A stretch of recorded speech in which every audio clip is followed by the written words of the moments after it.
Good afternoon, Ecclesia. Good afternoon. Ginasunod ko actually si Bro Josh. Nga medyo dapat na modulate. Okay? Again, good afternoon. We are so thankful that we can not only gather here on this rainy afternoon, but we are praising God for first and foremost, giving us this wonderful, wonderful, blessed opportunity to be gathered. Okay, I am using the term be gathered, not only for us gathered, na kita mismo gakag today, but this is indeed a grace from God wherein we are given this day, this time to somehow enjoy the blessed Lord's Day that we have. And I hope you're also enjoying, right? And when I say enjoying, the more mature we grow in the Word, I'm not saying that we are all mature, but we are maturing. We are on our way to maturity. The word enjoy, hindi na lang na siya kadlaw-kadlaw na lang. Sometimes we can enjoy even in the midst of pain, even in the midst of suffering, but the term enjoy encompasses beyond or something that goes beyond even just mere laughter, even just mere simple happiness, okay? It is a joy that is felt and sa ibang telt, okay? This is an informed joy because we know that we are rejoicing based on the truth of God's word. So as I begin, let me introduce ourselves to a very familiar, some of us may know the story, 1992 film. Okay, the 1992 film entitled Malcolm X. I don't know if some of you have heard of this story, but this is one of the familiar stories when you are an 80s kid, okay? Kaya dire ka tubo pa lang imo nga no, but somehow Denzel Washington is known for this movie, and in this movie we actually see what people would actually call a black propaganda. Okay, hambal nila. And on this movie, why I have not seen the movie. I have only seen clips of the movie, but there was one clip from the movie that bothered me in a sense because this was somehow pivotal in the life of Malcolm Little for him to become Malcolm X. Okay? Malcolm X was the leader of the black Muslims in the US, and one of the pivotal moments on his life was that when he encountered in the prison that against a white propaganda, and they would even say that Jesus, being a Caucasian guy with a blonde hair and blue eyes, is just a white propaganda. Okay, in a sense, what you see on pictures, kung sino na si Jesus, a white Caucasian, blonde hair, blue eyes, long gown, white sash, daw mo na sa ibang laban, that's not Jesus. In a sense, I believe that that's not Jesus. But they have gone to the point wherein they say that God is black. Pal nila ko no. Because they want to promote this, in a sense, that gininto lang gid kita kuno sa mga puti nga tawo. And that is why we have what we call the black supremacy. And what's the verse that actually informed their own propaganda was Revelation 1:14 to 15. Surprisingly, if you open your Bibles to Revelations 1:14 to 15, let me read it. And hambal dire, 14 to 15, the hairs of his head were white, like white wool, like snow. His eyes were like flame of fire. Verse 15, his feet were like burnished bronze. And paghambal di burnished bronze, hala anong color sang bronze how? Kung hambal nila. And when they took it very literally, they would say nga ang bronze is black. Okay?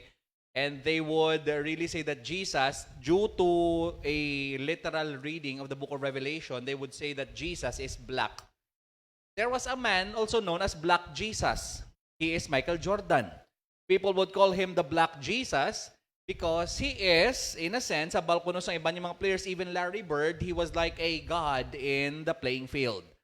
So they would call him Black Jesus. So now you see that hambal sa iban, hindi mo gidya kinahanglan pagtun-an ng doctrine.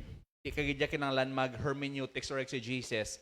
But this is one example wherein hermeneutics or Bible or biblical interpretation is necessary because it informs, okay, a proper interpretation informs your reading of Scripture, your understanding of who God is, and sometimes you will create systems within you and propagandas within you, it would create a movement. In fact, it has shifted the whole America because of Malcolm X, because of Revelation 1:14 to 15. And surprisingly, this is our text this afternoon. Okay? We will study this as part of the glorified Christ in the midst of the lampstands. This is part 2 of our study, and we have learned last time the Lord's way. Now we will move to the Lord's day and the Lord's say. Okay? I really want this to be done, subong. Ay excited na ko sa 7 churches. Brother Joshua will be preaching on the last 4 churches. And we are really excited to go through the 7 churches. But before we go through the 7 churches, we need to understand how the Lord Jesus Christ presented Himself. Is He the black Jesus? Is God black? Okay? This is somehow one of the questions that we will answer. But in a sense, the Bible is not a book to present kung anong itsura sang Ginoo. The Bible is a book that presents to us that God is worthy to be worshipped. Okay? And for you to know what God looks like, is just like John or Isaiah or Daniel falling down on the ground and say, "Woe to me, for I am ruined." Open your Bibles to Revelations 1, continuing 9 to 20, and let us all rise. Let us read this together. Revelation 1, 9 to 20. I am reading from the ESV, so let us all read together. Ready, go. I, John, your brother and partner in the tribulation and the kingdom and the patient endurance that are in Jesus, was on the island called Patmos on account of the word of God and the testimony of Jesus. I was in the Spirit on the Lord's day, and I heard behind me a loud voice like a trumpet, saying, "Write what you see in a book, and send it to the 7 churches, to Ephesus, to Smyrna, and to Pergamum, and to Thyatira, and to Sardis, and to Philadelphia, and to Laodicea." Then I turned to see the voice that was speaking to me, and on turning I saw 7 golden lampstands, and in the midst of the lampstands one like the Son of Man, clothed with a long robe and with a golden sash around his chest. The hairs of his head were white, like white wool, like snow. His eyes were like a flame of fire. His feet were like burnished bronze, refined in a furnace, and his voice was like the roar of many waters. In his right hand he held 7 stars. From his mouth came a sharp 2-edged sword, and his face was like the sun shining in full strength. When I saw him, I fell at his feet as though dead. But he laid his hand on me, saying, "Fear not, I am the first and the last, and the living one. I died, and behold, I am alive forevermore, and I have the keys of death and Hades. Write therefore the things that you have seen, those that are and those that are to take place after this. As for the mystery of the 7 stars that you saw in my right hand, and the 7 golden lampstands, 7 stars are the angels of the 7 churches, and the 7 lampstands are the 7 churches." Let us pray. Lord God, we are humbly dependent upon your Holy Spirit alone in order for us to understand the words that we are actually expositing, exegeting, that you yourself, dear Father, by the presence of our Lord Jesus Christ, through this preached word, we are simply praying, please let us understand. Because the truth of the matter is, Lord, it is really hard to understand the book of Revelation. It is only by your Spirit, not by our wit, not by our reasoning abilities, not by our intellect, not by our street smarts, not even by our own wisdom. It is only because of your Holy Spirit, it is only because of your grace that we can understand these things. So we beg from you, Lord God, let us understand, not only for us to be smarter than other people, but for us simply to have the wisdom, fall down on our knees, to worship the one like the Son of Man, with burnished feet and eyes of flaming fire, so that we can worship Him afresh in our hearts and obey Him all throughout our lives. In Jesus' mighty name we pray. Amen and amen. You may now be seated. Again, we have actually seen that last time that all the genuine churches of the Lord Jesus Christ will have these three very important things. Ano pa no? That the kingdom of Christ is inextinguishable. Okay? That you, as the church, you are the kingdom of Christ. You are part of the basileia of our Lord. And there is also tribulation. Okay? And there is faithful endurance. For the church, the kingdom of Christ is inextinguishable. Okay? The tribulation is Christ Himself who has promised that His church will never be defeated by the enemy himself. So the tribulation is non-negotiable and faithful endurance is made available. All these things are in Jesus Christ. That is why John 16:33 is really clear that last time we have learned, in this world you will have tribulation. Okay? The goal of every Christian pulpit, the goal of our basic Bible studies, the goal of every time we read scriptures, we hear scriptures, we worship God of the scriptures, the God of the scriptures, we obey the word of God. Every time we do so, our goal is not for us to flee the tribulation. Our goal is that in tribulation, we understand that we have a peace that transcends understanding. Is to understand that Christ Himself is triumphant. That is why we can say from the bottom of our hearts, we have peace. Do you believe this, beloved Ecclesia? We have peace. It is not for us to run away from suffering. It is not for us to run away from pain. But it is for us to understand that our heart's desire is to magnify the God who is worthy of it all. And in magnifying Him, we can pass through suffering. What James have actually said, to consider it or to count it all joy.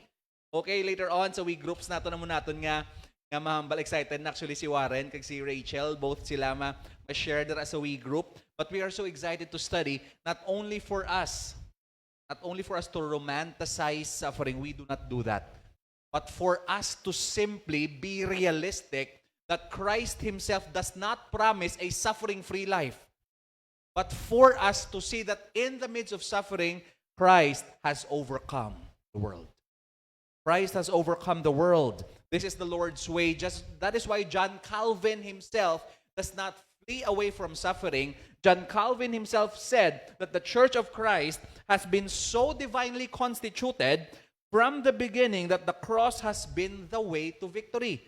That death is the way to life. This is not, again, a something that we sensationalize tribulations. Why kita na gusto? If in fact, we want to be optimistic and say, tani, wala na suffering because the gospel wins. But that is not how the Lord Jesus Christ presented to us scriptures. Yes, the gospel wins. And the gospel wins in the lives of believers that even despite suffering, even through suffering, we can say that Christ is triumphant. I got a very beautiful words from a book by Graham Goldsworthy. I just got it yesterday, and I wanted to add what he said in order for us to understand the Lord's way. Hambal niya, let me read it very carefully because this is gold, and this is worthy from Goldsworthy. Okay? Ang hambal ni Goldsworthy, suffering is the common lot of humanity and not too hard to describe. Everyone will suffer. Christians, hambal niya, often need to learn, however, that membership of the kingdom of God does not make them immune to sickness and suffering in this life. There is a tendency to make this error in some circles that stress the presence of the miraculous phenomena, especially healing. Agi na may healing ministry kita, pero good man to, kaya masahe to siya. Gayaway na aton nga master healer. Pati hindi na siya healer. Healings, that is why they have healings, because they think that being in the kingdom, wala ka na masakit, but that is the wrong thing. The error is bred from a misperception of how the kingdom comes. The kingdom comes in an already and not yet presentation. We are given the inauguration, awaiting the consummation. That is why, because there is sin, there will always be suffering. Because there is sin, there will always be the movement towards death. Because there is still sin in the world, the gospel reigns in and through the church, but overall, the world's suffering still continues. Goldsworthy continues in a real sense. Hambal niya, this is the question to which Revelation addresses itself. Hambal ni Goldsworthy, the victory of Christ is real, for He has overcome the world. Until He comes, however, the church must suffer the world. Sakit, no? Hindi na ako mag-church, ha? Na para hindi ko mag-suffer. But this is non-negotiable. The theme of the lamb and the lion, says Goldsworthy, points to the paradox of the normal suffering of Christians and the victory. Normal suffering, meaning the life of the Christian, the normal life of a Christian is normal suffering. Okay, there is suffering. We do not dramatize, we do not romanticize, we do not sensationalize suffering, but suffering is. That's why we need to be very realistic. All these things we understand, and John allows us to see that the life of a believer within the kingdom is a life marked with suffering, but these sufferings, ang kinanglan naton, ang theme in fact of the book of Revelation is patient endurance. Did you notice that after the gospel message, after the 4 gospels, the book of Acts, towards the epistles up to the end of Revelation, ang gusto sang Ginoo sa iyang church is to patiently endure. So meaning from the book of Acts, even from the onset of the gospel, hasta sa Revelation, we are called to patiently suffer. Look at the epistles.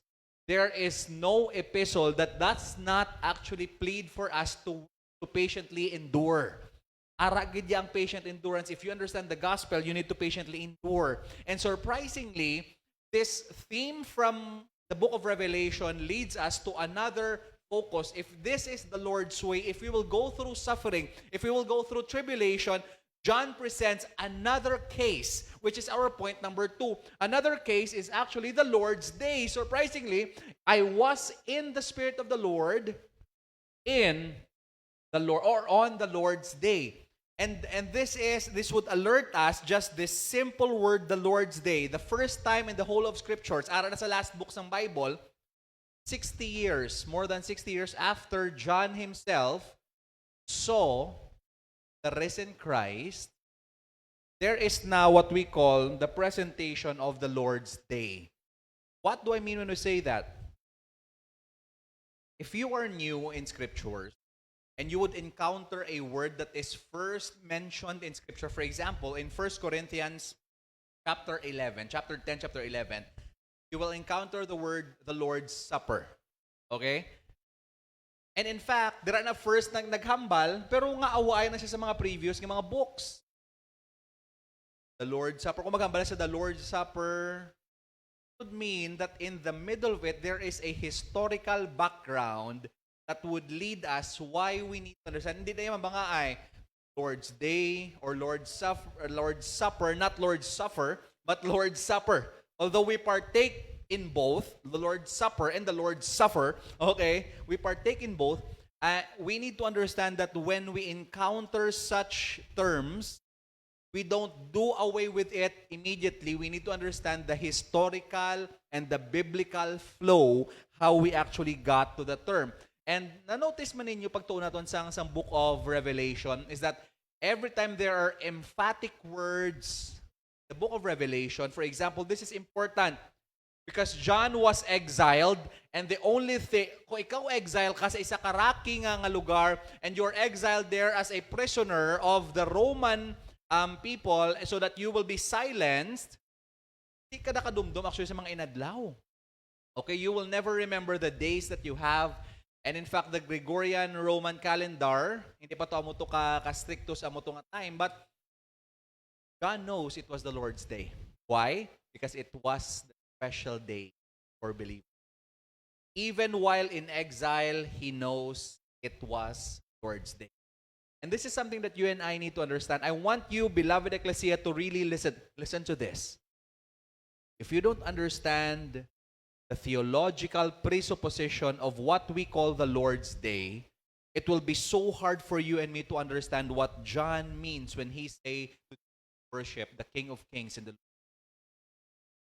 And ang ato niya tunan before was that every time there are emphatic words, we go back to its Old Testament precedence and its Old Testament presence. Ano na siya sa Old Testament?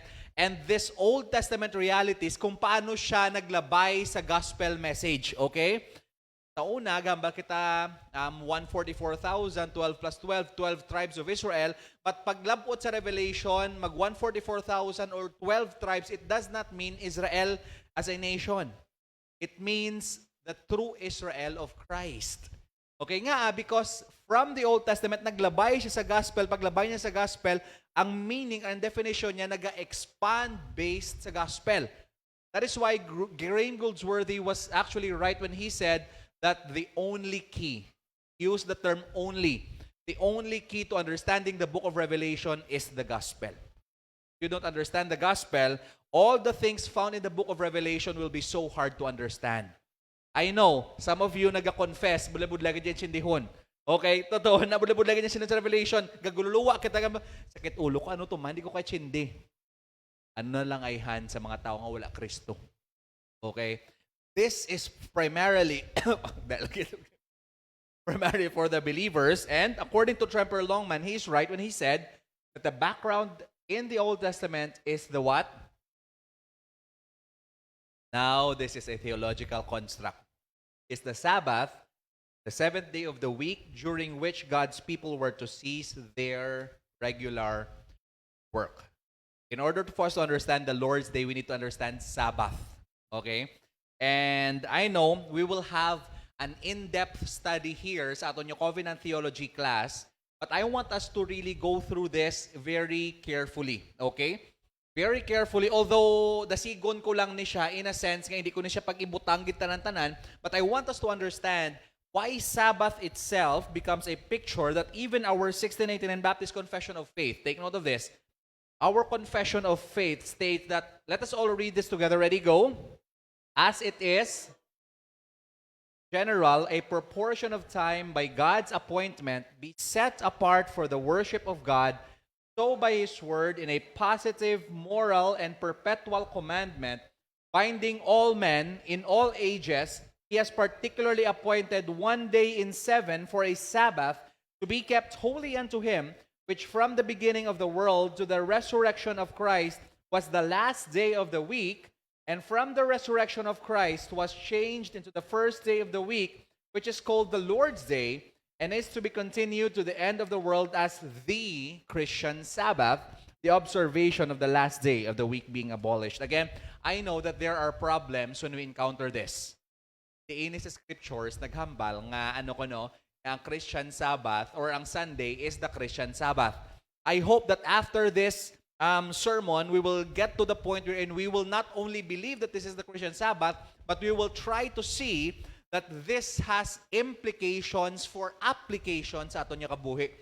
Na we will apply kung ano dapat ang iya ka Sabbath. Kag hindi taniya palagpatan, okay? Take note of the language here. That appointed one day. Dahil lang gid, ang Sabbath, abi ko para lang to sa Israel. Okay, laban-laban na muna. Sabbath day, seventh day of the week, tiway naman sa aton sa may naga seventh day of the week. Okay?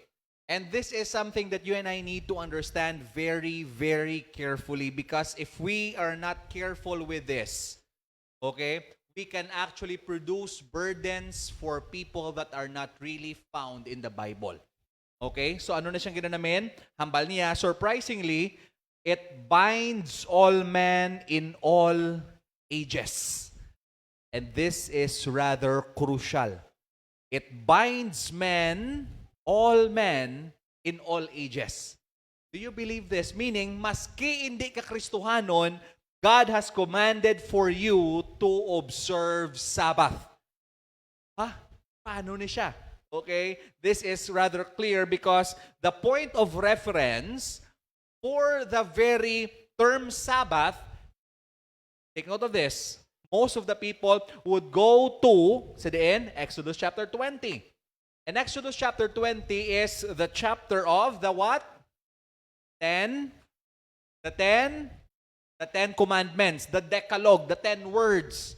The fourth commandments would lead us, remember the Sabbath day. Take note of the language because this is very careful. Remember the Sabbath day to keep it holy. Question. To what does this verse point to? To what event does this passage actually point us to? Remember the Sabbath day. He used the term remember. What should we remember?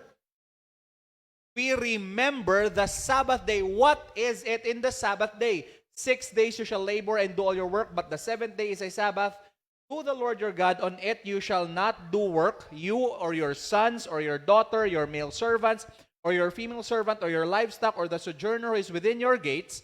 For what? This is now the reason, verse 11. Let's all read verse 11. Ready, go.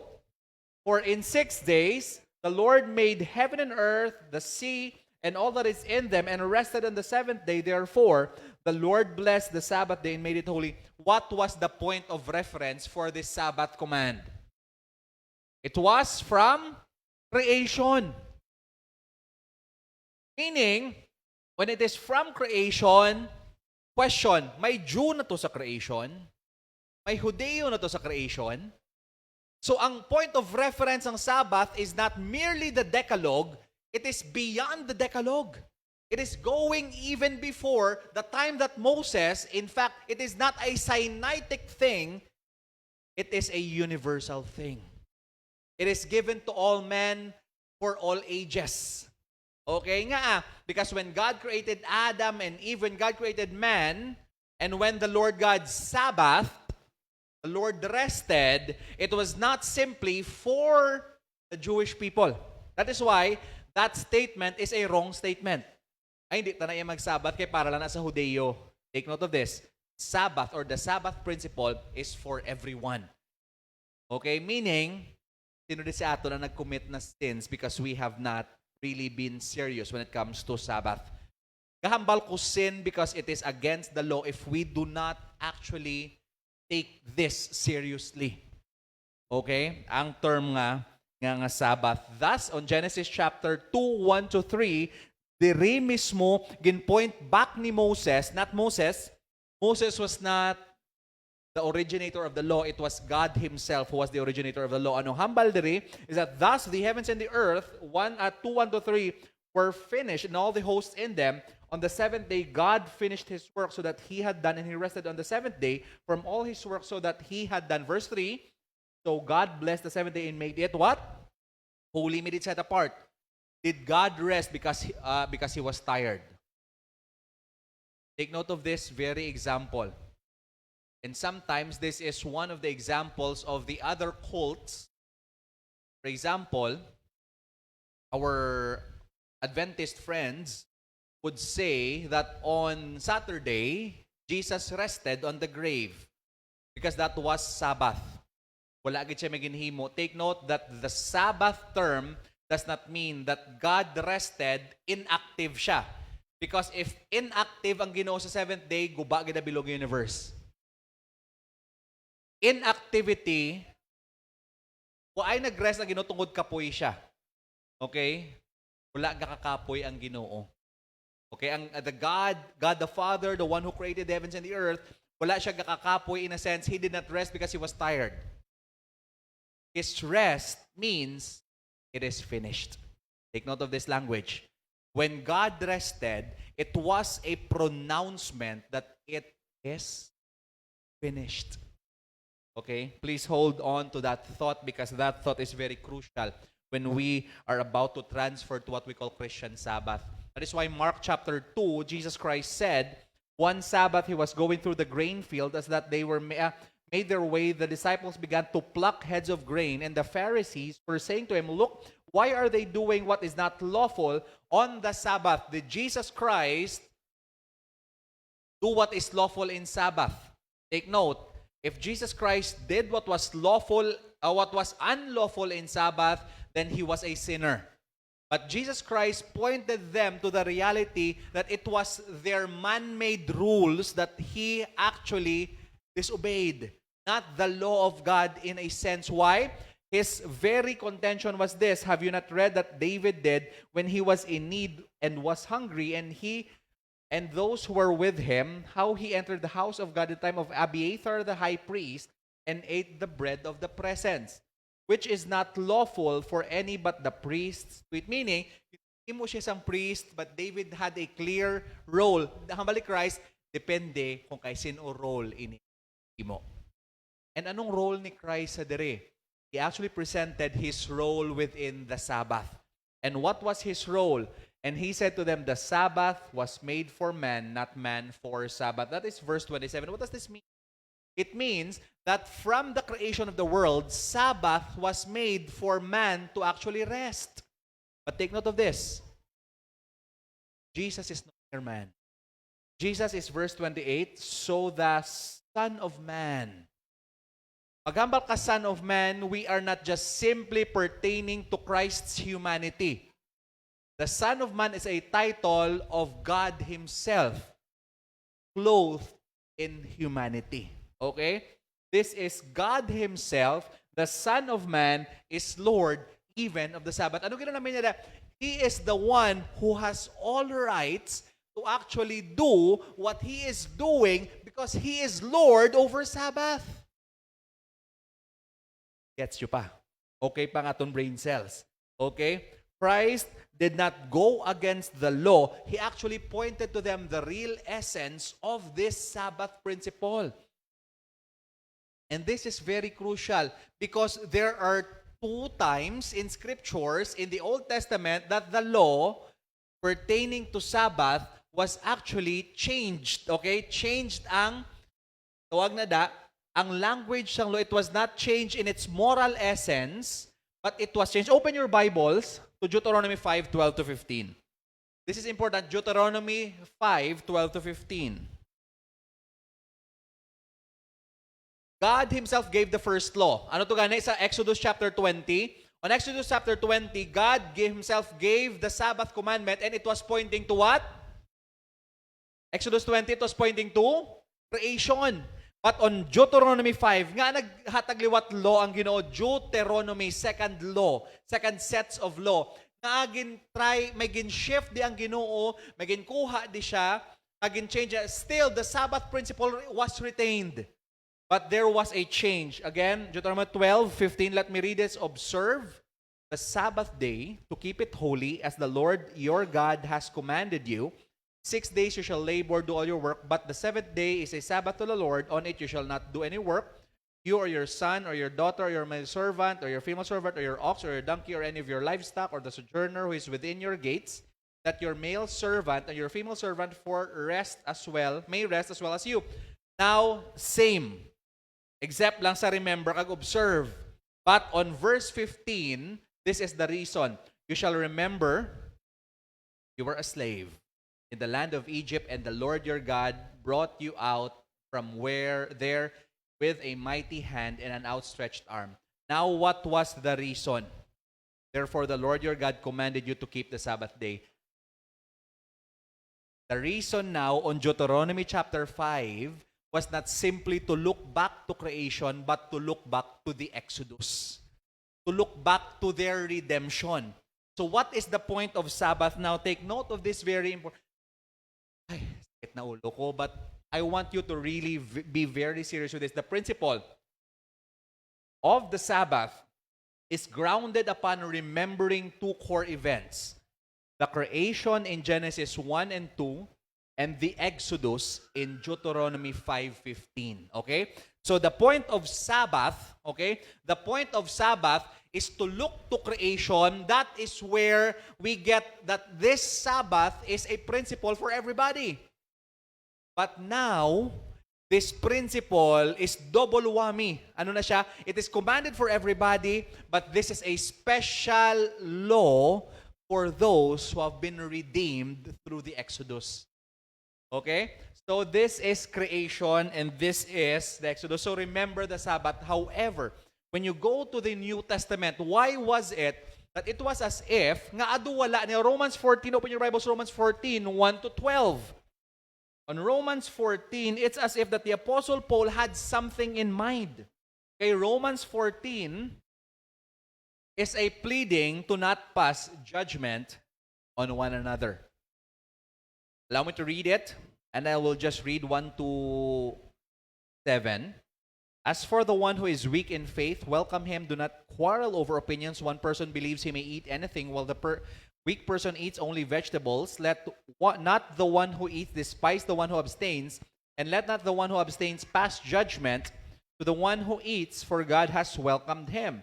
Who are you to pass judgment on the servant of another? It is before his own master that he stands or falls, and he will be upheld, for the Lord is able to make him stand. Verse 5, one person esteems one day as better than another, while another esteems all days alike. May iba nga tao nga, may isagit siya kaadlaw, nga special sa tanan, may iba niya nga all days are alike. Each one, hambal niya, should be fully convinced in his own mind.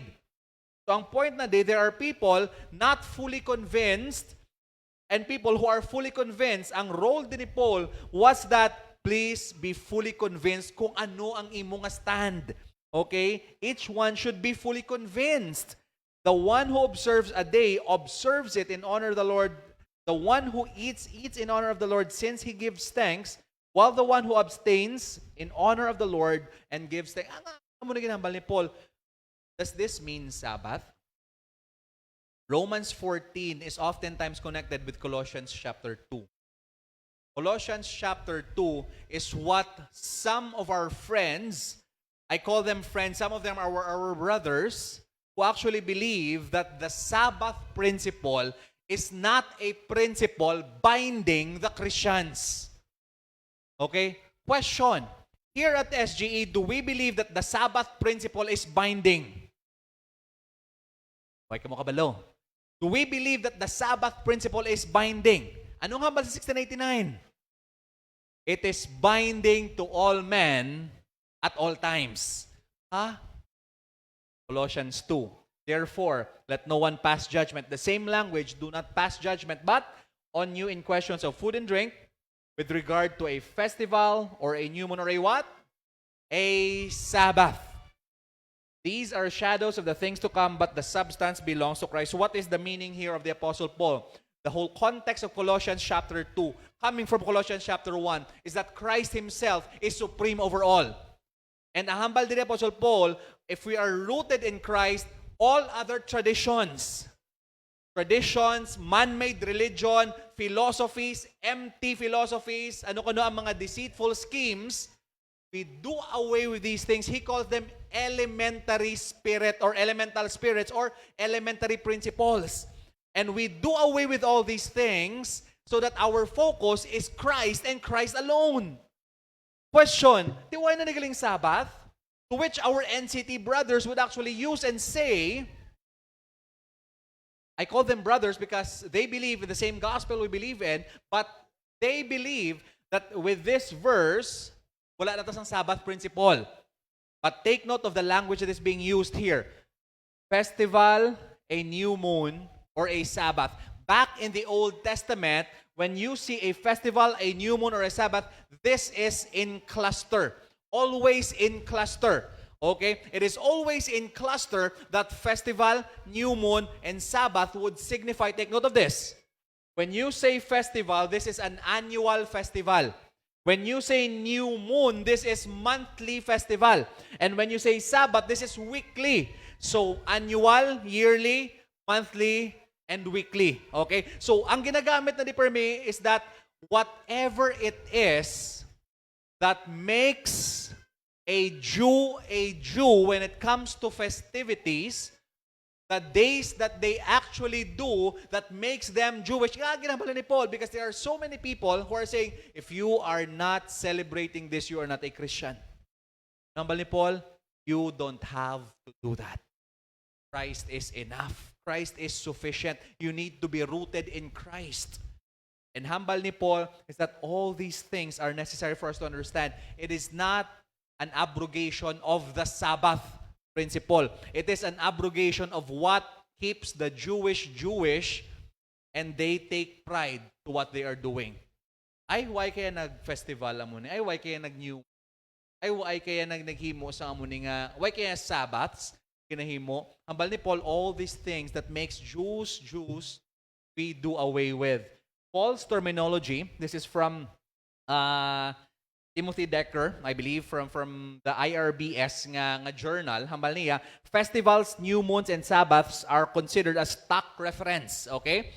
Paul's terminology in Colossians 2:16 of feasts, new moons, and Sabbaths was a stock reference of standard language for what?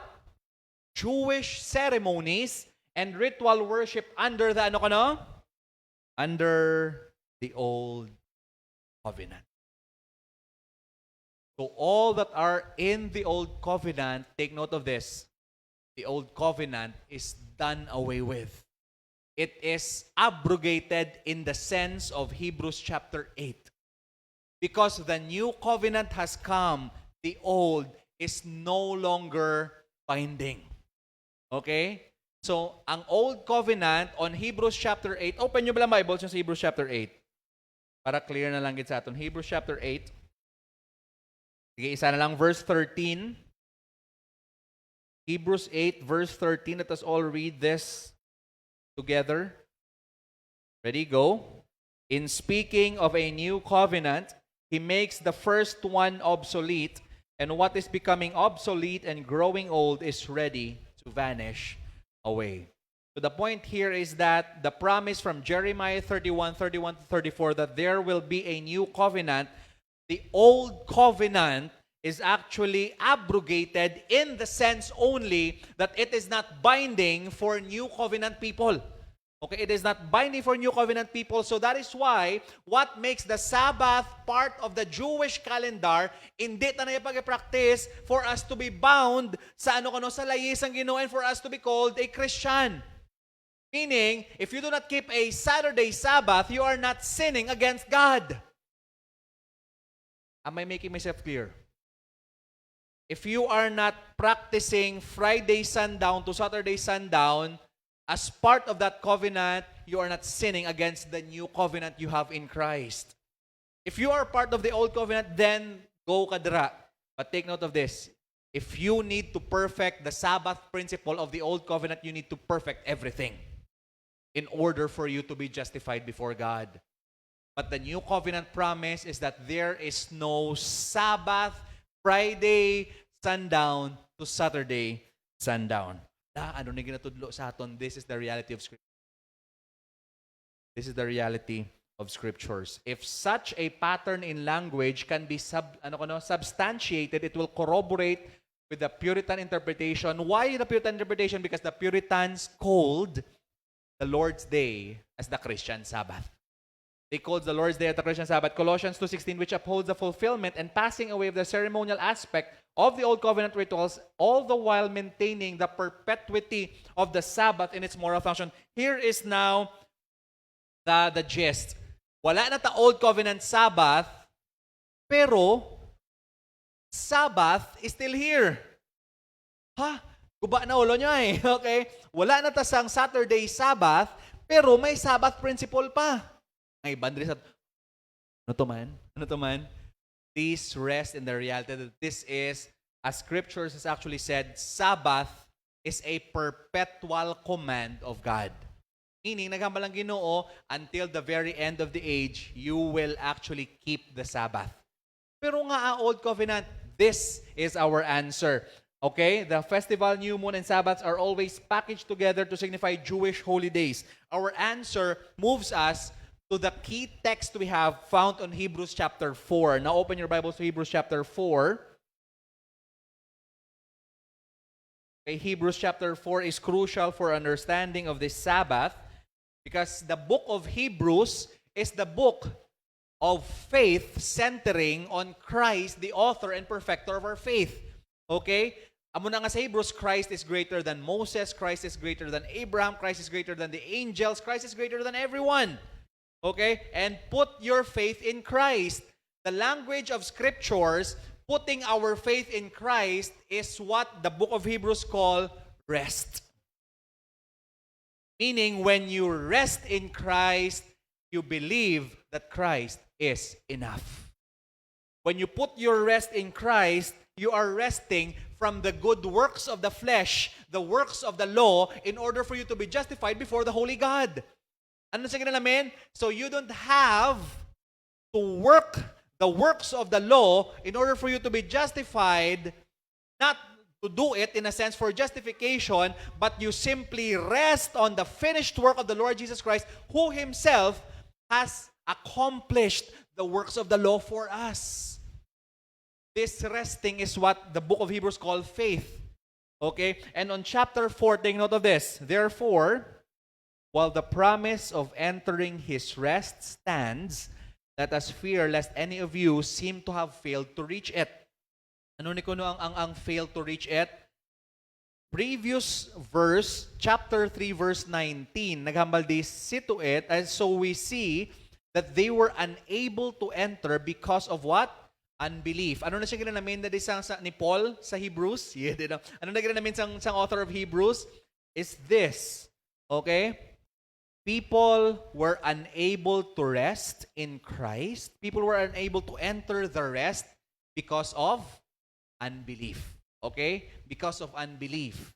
Meaning, belief is crucial. In fact, belief is rest. The language used in Greek here is katapausin. Katapausin in Greek is all the rest except one. Later on we will see. So we see unable to enter rest. Verse 2 sa chapter 4, for good news came to us just as to them. Meaning, may arasang ginapakiglain si Paul. To us and to them. Okay? Nga to them, but the message they heard did not benefit them. Same ang message na ginhatag sa ila, sa tsimpo ni Moses, sa tsimpo ni Joshua, same ang message na ginhatag sa aton.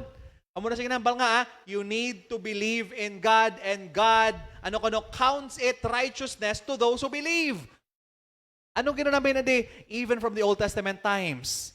It is belief in the promised seed, which is Christ Himself, that credits righteousness on your account.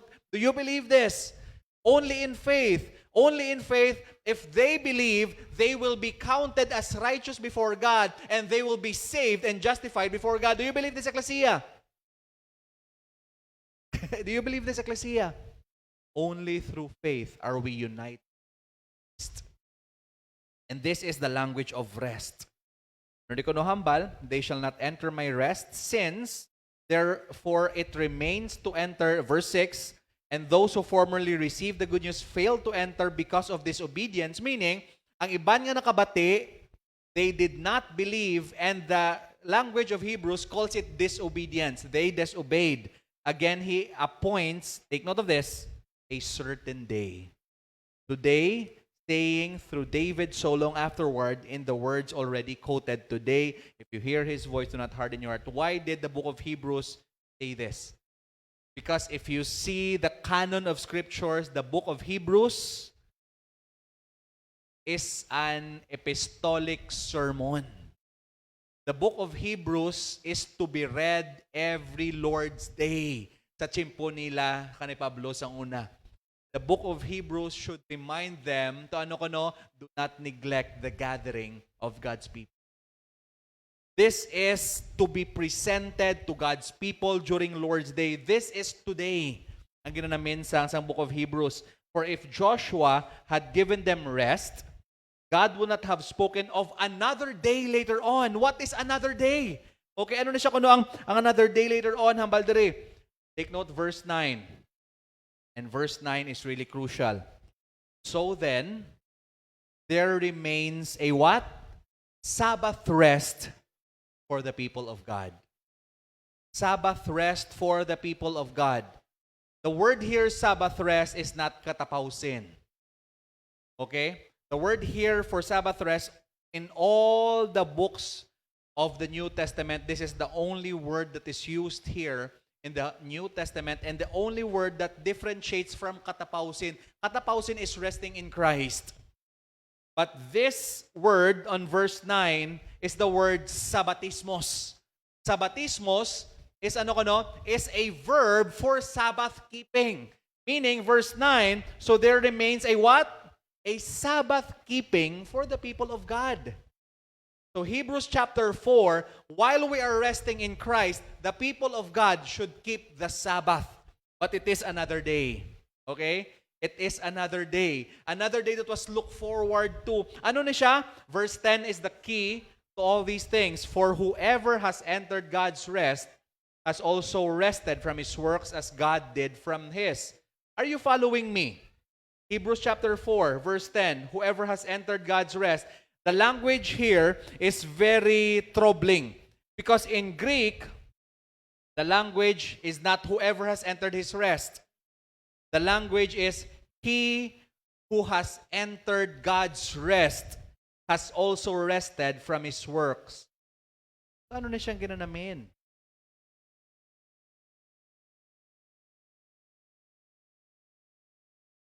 Ang verse 10, normally, ginahambal ta ni na so dapat ma-enter ko sa rest ni God. Take note of this. The language, sige, ma-enter ko dapat sa rest ni God. That is a work. The language here on verse 10, he who has entered God's rest has also rested from his works as God did from his. Anong God did from his? As God did from creation. So meaning on verse 10, ano ko na ang verse 10? Verse 11, let us therefore strive. Sige, whoever has entered, ma-enter ko sa rest. Pero sa verse 11, let us therefore strive. Nag-enter na ko. So sa verse 11, ma-enter pagid ko. Because the language here in verse 10, take note of this. He who has entered God's rest is not talking to believers. He who has entered God's rest is talking of the one on verse 14. What is written on verse 14? Since then we have a high priest who has passed through the heavens, Jesus, the Son of God, let us hold fast our confession. Who is the he who has entered God's rest? It is Jesus Christ. Jesus Christ is the he who has entered God's rest. So paano ko na mag-enter ang rest sang Ginoo? Okay? Sakit na ulo nyo? It is Christ himself who has entered rest. It is the Sabbath of Christ.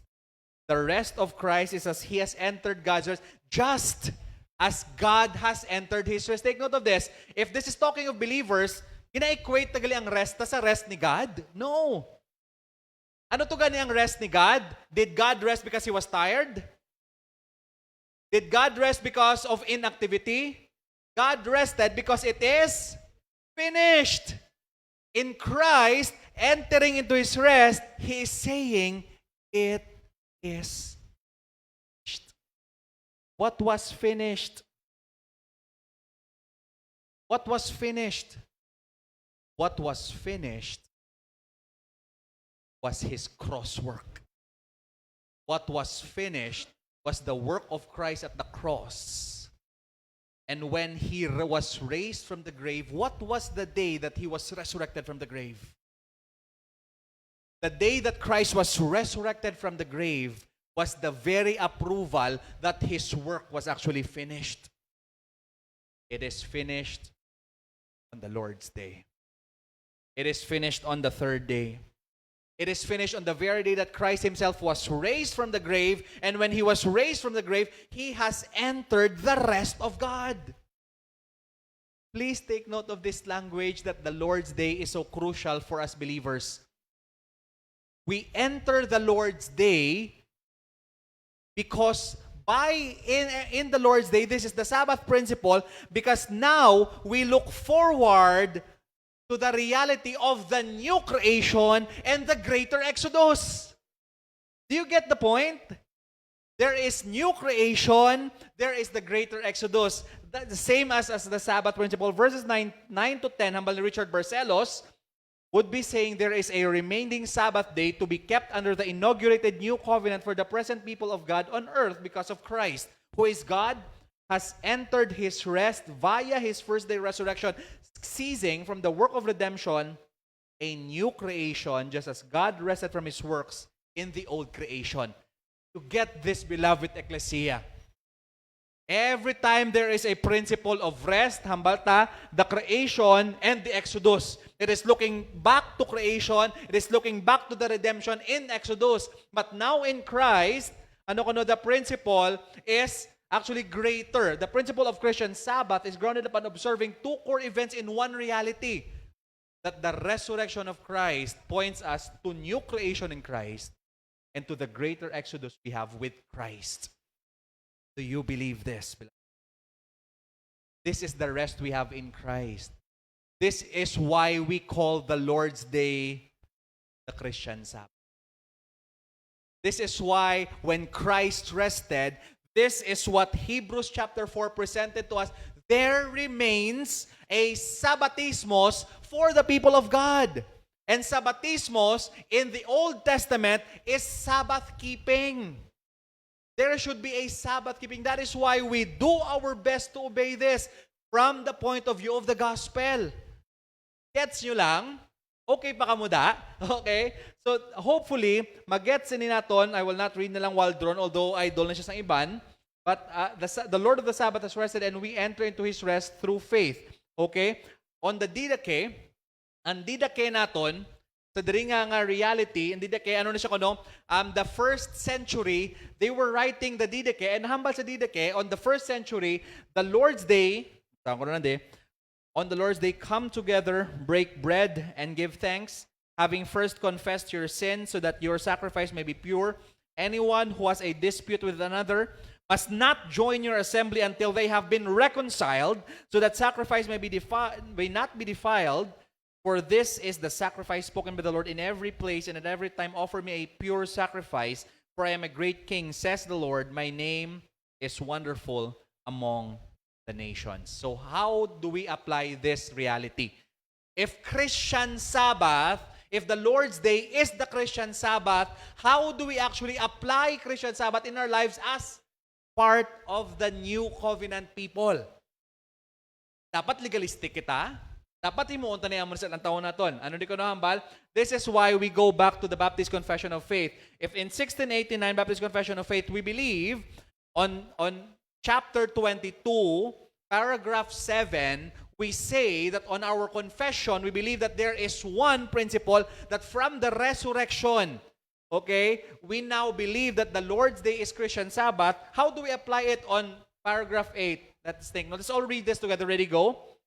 The Sabbath is kept holy unto the Lord when man, after a due preparing of their hearts and ordering their common affairs aforehand, do not only observe a holy rest all day from all their works, words, and thoughts about their worldly employment and recreations, but are also taken up the whole time in the public and private exercise of His worship and in the duties of necessity and mercy. Beloved Ecclesia, we rest, application, on Saturday, on aforehand, on the day before. What do? We prepare ourselves for the Lord's Day. We prepare ourselves for the Lord's Day. We prepare our hearts. We order common affairs aforehand. Okay, we order our Saturday evenings. We order ourselves during Saturdays so that we can prepare for the Lord's Day. And what do we do here? Do not only observe holy all day. Okay? Rest day all day from their own works. We rest from works, we rest from words, we rest from whatever it is that is common during the week, so that we can focus on the Lord during Lord's Day. Do you believe this, beloved Ecclesia? Hambal ni Thomas Watson. Great was the work of creation, but greater the work of redemption. Nabasa na before. It cost more to redeem us than to make us. In the one there was only the speaking a word. In the other, the shedding of the blood. The creation was the work of God's fingers. The redemption was the work of His arm. In creation, God gave us ourselves. In redemption, He gives us Himself. So that the Sabbath, putting us in mind of our redemption, ought to be observed with the highest devotion. Okay? With the highest devotion herein, we must offer holy violence to ourselves. Kung do hindi mo feel maglakat during the Lord's Sabbath, during our Christian Sabbath, hindi na siya pa-feel. Okay? We offer, hambal ni Watson? Holy violence to ourselves. Kinapakigbatuan tatong kaugalingon to actually present ourselves holy before God during Sabbath. When this blessed day approacheth, we should labor that as the day is sanctified, so may our hearts be sanctified. This day approaching, we must in the morning, grabe pa rin hambal niya, nagtatali siya sa mga how to, we must dress in the morning, dress to fit our souls for the receiving of the word.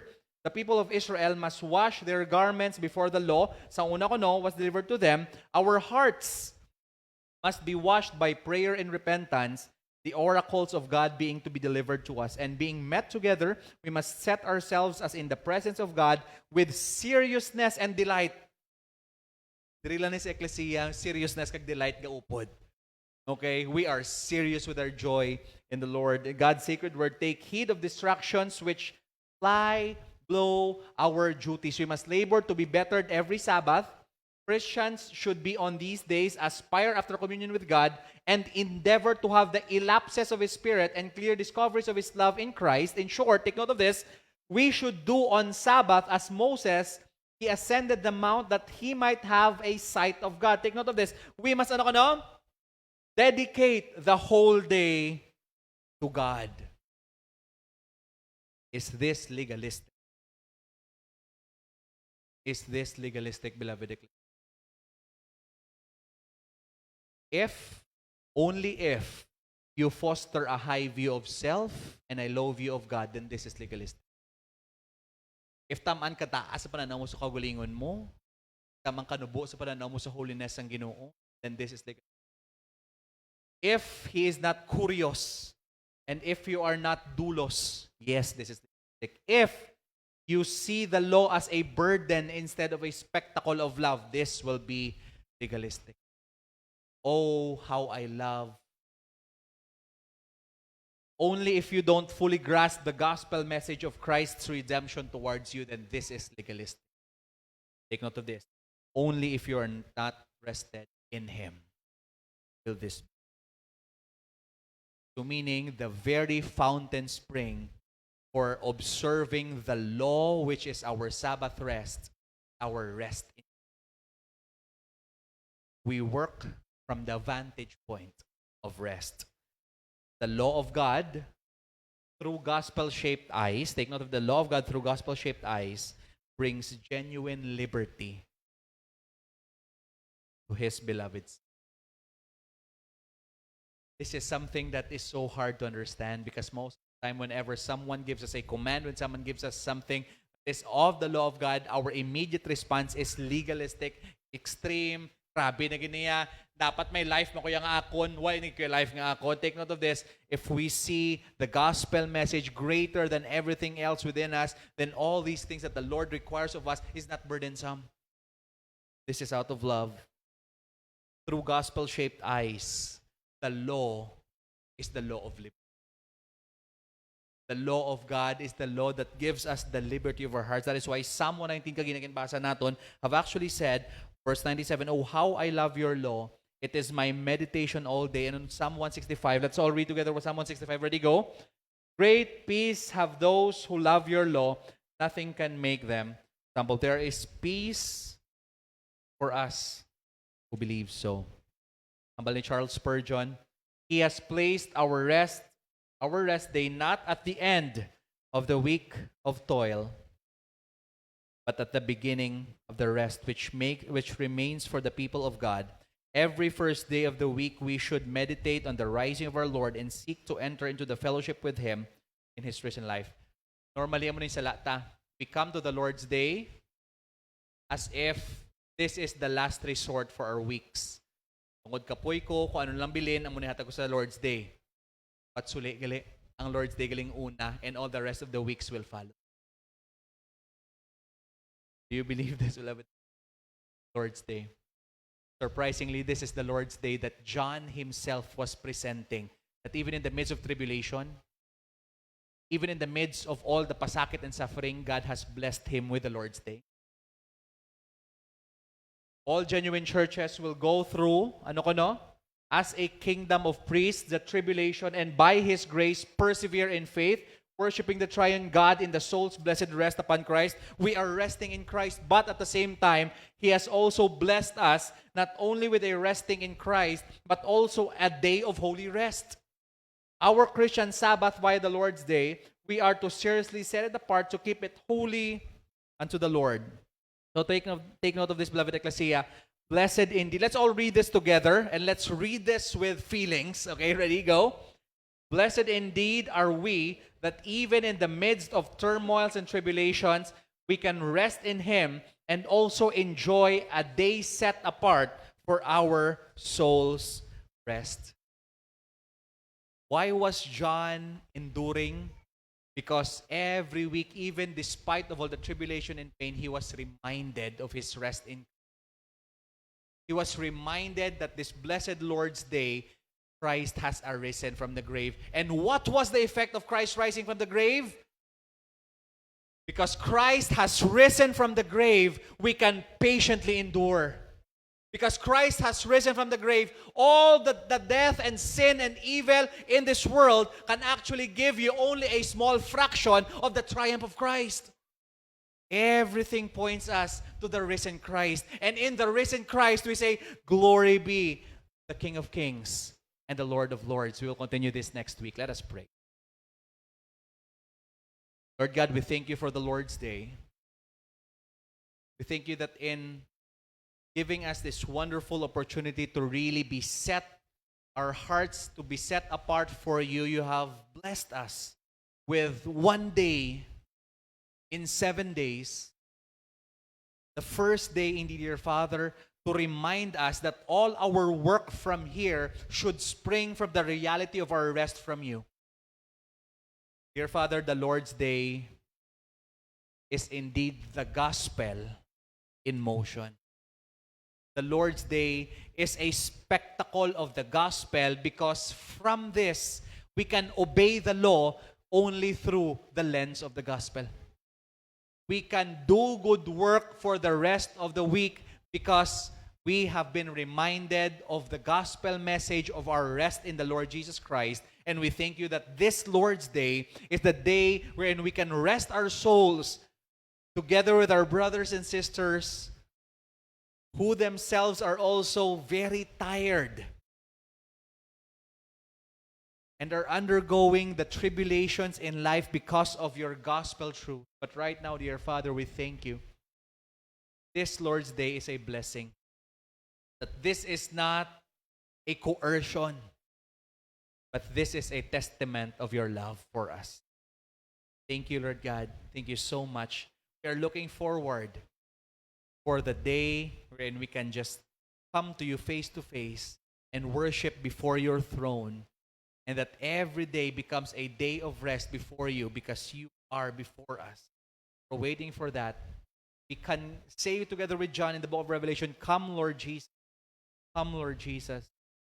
Only because right now, dear Lord, our hope is anchored upon you and upon you alone.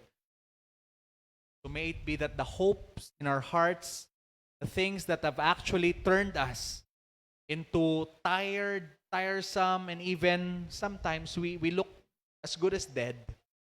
Thank you for reminding us of this day of your rising from the grave, your rest, your resurrection.